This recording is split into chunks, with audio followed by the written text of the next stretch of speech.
tomorrow's the day when they're not shot on film anymore. That's going to happen.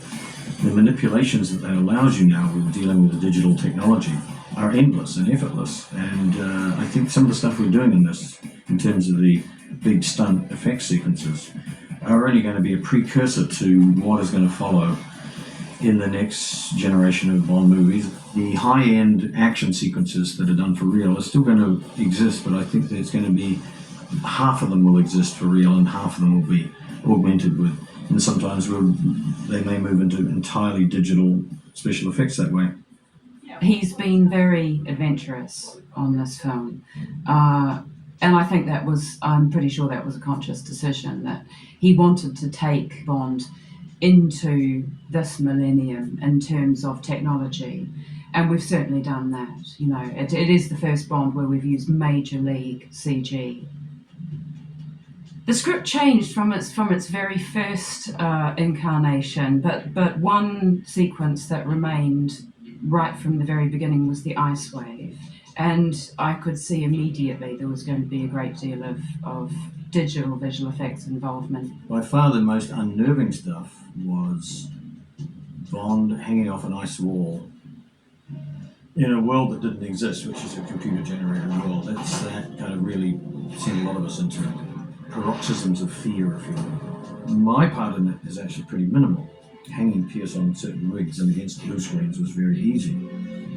The tough part comes in the back end of this, once we have to start putting the rest of it in and making it real, because it will either stand or fall on whether this stuff works or not.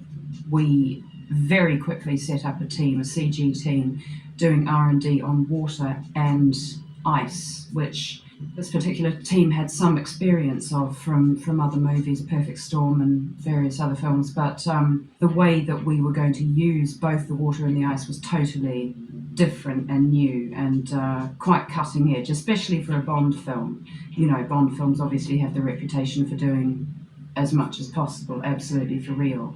And this suddenly was an environment that we were going to create that was totally synthetic. I went with a very small aerial team up to Spitsbergen and shot all the material for the cliffs and the ice, which was an incredible shoot. I mean, just amazing. The amount of effort that's gone into that very tiny sequence is quite astonishing. One of the biggest challenges of the ice wave was that there was nowhere to hide in terms of the look. We were in broad daylight, full sunshine, and we had to create a totally CG environment which consisted entirely of ice, very difficult, water, quite difficult. That was a tremendous challenge. So here we have the final sequence of the ice wave. Fully rendered in CG environment, fully rendered in some cases CG Bond, blue screen Bond. Again,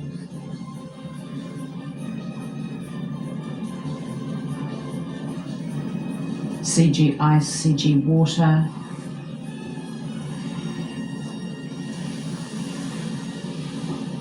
And various live action elements. It started life as a very basic animatic, which Mark has got here, just to block out the storyboard frames.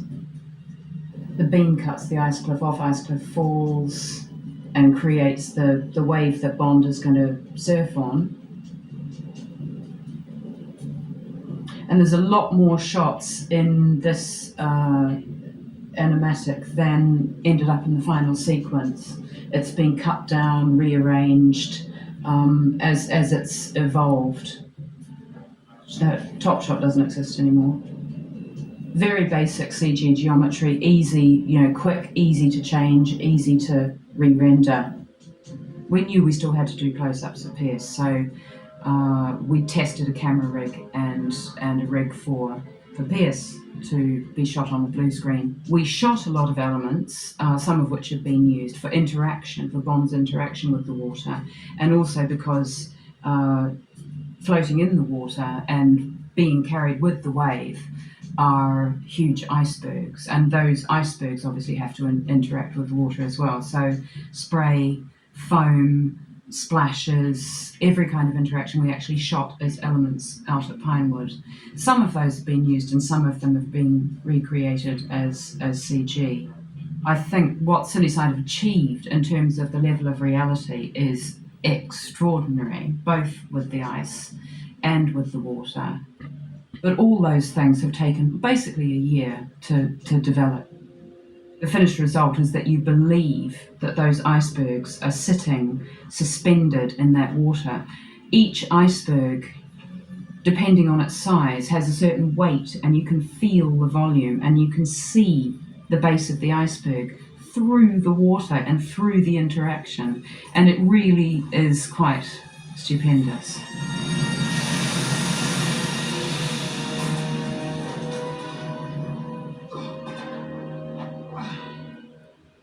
I think one of the things that I'm particularly proud of that is almost a throwaway thing is the satellite. The design of it I love, and the concept of the satellite works really well. You only see it a few times and it's usually in the course of an action sequence, but if you actually look at the object itself and how it works, it's a combination of a miniature that was shot motion control and some very, very beautiful computer generated elements as well. It's a very beautiful thing. I'm very happy with the satellite.